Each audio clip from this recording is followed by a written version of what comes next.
Esra pasal 9. Esra mengaku dosa orang-orang Israel dalam doa.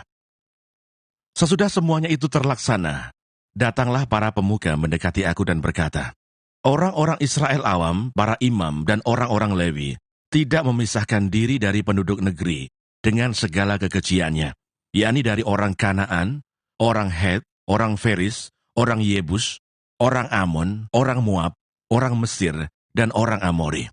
Karena mereka telah mengambil istri dari antara anak perempuan orang-orang itu untuk diri sendiri dan untuk anak-anak mereka, sehingga bercampurlah benih yang kudus dengan penduduk negeri. Bahkan para pemuka dan penguasalah yang lebih dahulu melakukan perbuatan tidak setia itu. Ketika aku mendengar perkataan itu, maka aku mengoyakkan pakaianku dan jubahku, dan aku mencabut rambut kepalaku dan janggutku, dan duduklah aku tertegun. Lalu berkumpullah kepadaku semua orang yang gemetar karena firman Allah Israel, oleh sebab perbuatan tidak setia orang-orang buangan itu. Tetapi aku tetap duduk tertegun sampai korban petang. Pada waktu korban petang bangkitlah aku dan berhenti menyiksa diriku. Lalu aku berlutut dengan pakaianku dan jubahku yang koyak-koyak, sambil menadahkan tanganku kepada Tuhan Allahku, dan kataku, "Ya Allahku, aku malu dan mendapat celah, sehingga tidak berani menengadahkan mukaku kepadamu, ya Allahku. Karena dosa kami telah menumpuk mengatasi kepala kami, dan kesalahan kami telah membubung ke langit. Dari zaman nenek moyang kami sampai hari ini, kesalahan kami besar, dan oleh karena dosa kami, maka kami sekalian dengan raja-raja dan imam-imam kami diserahkan ke dalam tangan raja-raja negeri, ke dalam kuasa pedang, ke dalam penawanan dan penjarahan, dan penghinaan di depan umum, seperti yang terjadi sekarang ini. Dan sekarang, baru saja kami alami kasih karunia daripada Tuhan, Allah kami, yang meninggalkan pada kami orang-orang yang terluput, dan memberi kami tempat menetap di tempatnya yang kudus, sehingga Allah kami membuat mata kami bercahaya, dan memberi kami sedikit kelegaan di dalam perbudakan kami. Karena sungguh pun kami menjadi budak, tetapi di dalam perbudakan itu, kami tidak ditinggalkan Allah kami. Ia membuat kami disayangi oleh raja-raja negeri Persia, sehingga kami mendapat kelegaan untuk membangun rumah Allah kami, dan menegakkan kembali reruntuhannya, dan diberi tembok pelindung di Yehuda dan di Yerusalem. Akan tetapi ya Allah kami, apa yang akan kami katakan sesudah semuanya itu? Karena kami telah meninggalkan perintah-Mu, yang Kau perintahkan dengan perantaraan hamba-hambamu, para nabi itu dengan berfirman, negeri yang kamu masuki untuk diduduki adalah negeri yang cemar oleh karena kecemaran penduduk negeri, yakni oleh karena kekejian yang mereka lakukan dengan segala kenajisan mereka di segenap negeri itu dari ujung ke ujung. Jadi sekarang, janganlah kamu memberikan anak-anak perempuanmu kepada anak lelaki mereka, ataupun mengambil anak-anak perempuan mereka untuk anak-anak lelakimu. Janganlah kamu mengikhtiarkan kesejahteraan dan kebahagiaan mereka untuk selama-lamanya, supaya kamu menjadi kuat, mengecap hasil tanah yang baik, dan mewariskan tanah itu kepada anak-anakmu untuk selama-lamanya. Sesudah semua yang kami alami oleh sebab perbuatan kami yang jahat, dan oleh sebab kesalahan kami yang besar, sedangkan Engkau ya Allah kami tidak menghukum setimpal dengan dosa kami, dan masih mengaruniakan kepada kami orang-orang yang terluput sebanyak ini, masakan kami kembali melanggar perintah-Mu dan kawin-mengawin dengan bangsa-bangsa yang keji ini? Tidakkah Engkau akan murka kepada kami, sampai kami habis binasa, sehingga tidak ada yang tinggal hidup atau terluput? Ya Tuhan Allah Israel, Engkau maha benar, sebab kami masih dibiarkan tinggal sebagai orang-orang yang terluput, seperti yang terjadi sekarang ini. Lihatlah kami menghadap hadirat-Mu dengan kesalahan kami, bahwasanya dalam keadaan demikian, tidak mungkin orang tahan berdiri di hadapan-Mu.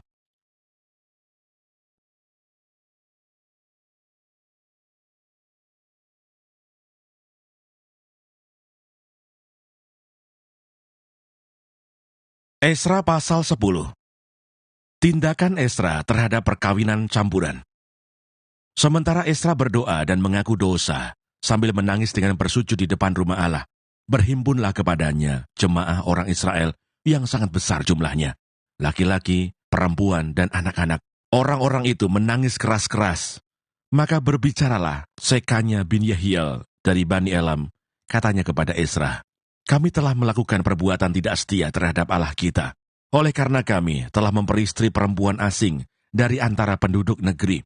Namun demikian sekarang juga masih ada harapan bagi Israel. Marilah kita sekarang mengikat perjanjian dengan Allah kita, bahwa kita akan mengusir semua perempuan itu dengan anak-anak yang dilahirkan mereka, menurut nasihat Tuhan dan orang-orang yang gemetar karena perintah Allah kita. Dan biarlah orang bertindak menurut hukum Taurat. Bangkitlah, karena hal itu adalah tugasmu. Kami akan mendampingi engkau, kuatkanlah hatimu dan bertindaklah. Kemudian bangkitlah Ezra dan menyuruh para pemuka imam dan orang-orang Lewi dan segenap orang Israel bersumpah bahwa mereka akan berbuat menurut perkataan itu. Maka bersumpahlah mereka. Sesudah itu Ezra pergi dari depan rumah Allah menuju bilik Yohanan bin Eliasib, dan di sana ia bermalam dengan tidak makan roti dan minum air, sebab ia berkabung karena orang-orang buangan itu telah melakukan perbuatan tidak setia. Lalu disiarkanlah pengumuman di Yehuda dan di Yerusalem kepada semua orang yang pulang dari pembuangan untuk berhimpun di Yerusalem. Barang siapa dalam 3 hari tidak datang, maka menurut keputusan para pemimpin dan tua-tua, segala hartanya akan disita, dan ia akan dikucilkan dari jemaah yang pulang dari pembuangan. Lalu berhimpunlah semua orang laki-laki Yehuda dan Benyamin di Yerusalem dalam 3 hari itu, yakni dalam bulan ke-9 pada tanggal 20 bulan itu. Seluruh rakyat duduk di halaman rumah Allah, sambil menggigil karena perkara itu, dan karena hujan lebat. Maka bangkitlah Imam Ezra, lalu berkata kepada mereka, kamu telah melakukan perbuatan tidak setia, karena kamu memperistri perempuan asing, dan dengan demikian menambah kesalahan orang Israel. Tetapi sekarang mengakulah di hadapan Tuhan Allah nenek moyangmu, dan lakukanlah apa yang berkenan kepadanya, dan pisahkanlah dirimu dari penduduk negeri dan perempuan-perempuan asing itu. Lalu seluruh jemaah menjawab dan berseru dengan suara nyaring, sesungguhnya adalah kewajiban kami melakukan seperti katamu itu. Tetapi orang-orang ini besar jumlahnya, dan sekarang musim hujan, sehingga orang tidak sanggup lagi berdiri di luar. Lagi pula pekerjaan itu bukan perkara sehari 2 hari, karena dalam hal itu kami telah banyak melakukan pelanggaran. Biarlah pemimpin-pemimpin kami bertindak mewakili jemaah seluruhnya. Maka setiap orang di kota-kota kami yang memperistri perempuan asing harus datang menghadap pada waktu-waktu tertentu, dan bersama-sama mereka, para tua-tua dan para hakim di tiap-tiap kota, sampai murka Allah kami yang bernyala-nyala karena perkara ini dijauhkan dari kami. Hanya Yonatan bin Asael dan Yahsea bin Tikwa berdiri menentang perkara itu, disokong oleh Mesulam dan Sabetai orang Lewi itu. Tetapi mereka yang pulang dari pembuangan melakukannya. Maka Imam Ezra memilih beberapa orang, kepala-kepala kaum keluarga, masing-masing untuk kaum keluarganya, semuanya dengan namanya disebut. Pada hari pertama bulan ke-10, mereka bersidang untuk menyelidiki perkara itu, dan mereka menyelesaikan segala urusan mengenai orang yang memperistri perempuan asing itu pada hari pertama bulan pertama. Di antara kaum imam yang memperistri perempuan asing terdapat dari Bani Yesua bin Yosadak dengan saudara-saudaranya, Maaseya, Eliezer, Yarib, dan Gedalia. Dengan memegang tangan, mereka itu berjanji akan mengusir istri mereka, dan mereka mempersembahkan seekor domba jantan dari kawanan kambing domba sebagai korban penebus salah karena kesalahan mereka. Dari Bani Imer, Hanani dan Sebaja. Dari Bani Harim, Maaseya, Elia, Semaya, Yehiel dan Usia. Dan dari Bani Pasihur, Elioenai, Maaseya, Ismail, Netaneel, Yosabat, dan Elasa. Dari orang-orang Lewi, Yosabat, Simai, Kelaya, yakni Kelita, Petahia, Yuda, dan Eliezer. Dari para penyanyi, Eliasib. Dari para penunggu pintu gerbang, Salum, Telem, dan Uri. Dari orang-orang Israel yang lain, dari Bani Paros, Ramya, Yesia, Malkia, Miyamin, Eleazar, Malkia, dan Benaya. Dari Bani Elam, Matanya, Zakaria, Yehiel, Abdi, Yeremot, dan Elia. Dari Bani Zatu, Elioenai, Eliasib, Matanya, Yeremot, Sabat, dan Aziza.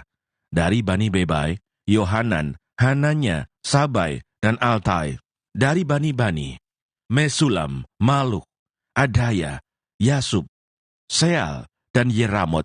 Dari Bani Pahat Moab, Adna dan Kelal, Benaya, Maaseya, Matania, Besaleel, Binui, dan Manasye.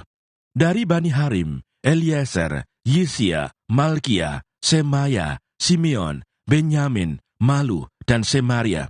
Dari Bani Hasum, Matnai, Matata, Sabat, Elifelet, Yeremai, Manasye, dan Simai. Dari Bani, Maadai, Amram, Uel, Benaya, Bedeya, Keluhu, Wanya, Meremot, Eliasib, Matanya, Matnai, Yaasai.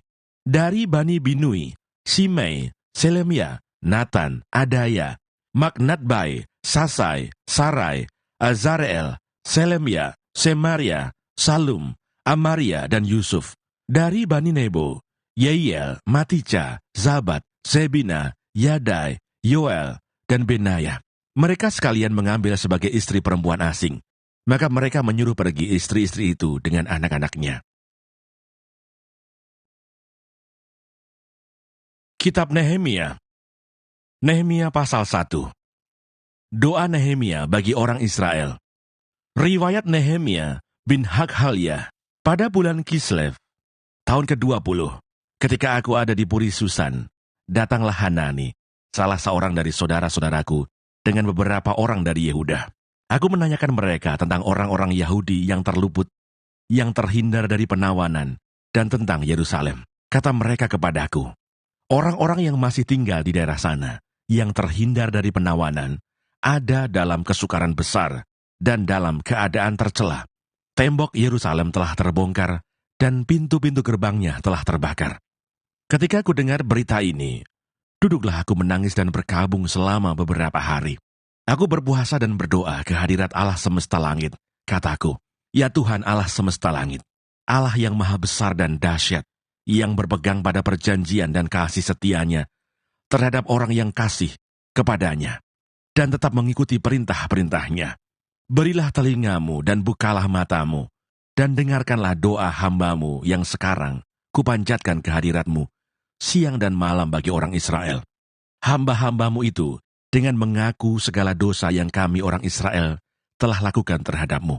Juga aku dan kaum keluargaku telah berbuat dosa. Kami telah sangat bersalah terhadapmu dan tidak mengikuti perintah-perintah, ketetapan-ketetapan, dan peraturan-peraturan yang telah kau perintahkan kepada Musa, hambamu itu. Ingatlah akan firman yang kau pesan kepada Musa hambamu itu, yakni, bila kamu berubah setia, kamu akan kucerai-beraikan di antara bangsa-bangsa. Tetapi, bila kamu berbalik kepadaku dan tetap mengikuti perintah-perintahku serta melakukannya, maka sekalipun orang-orang buanganmu ada di ujung langit, akan kukumpulkan mereka kembali dan kubawa ke tempat yang telah kupilih untuk membuat namaku diam di sana.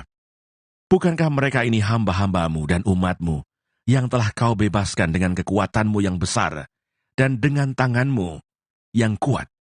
Ya Tuhan, berilah telinga kepada doa hambamu ini dan kepada doa hamba-hambamu yang rela takut akan namamu.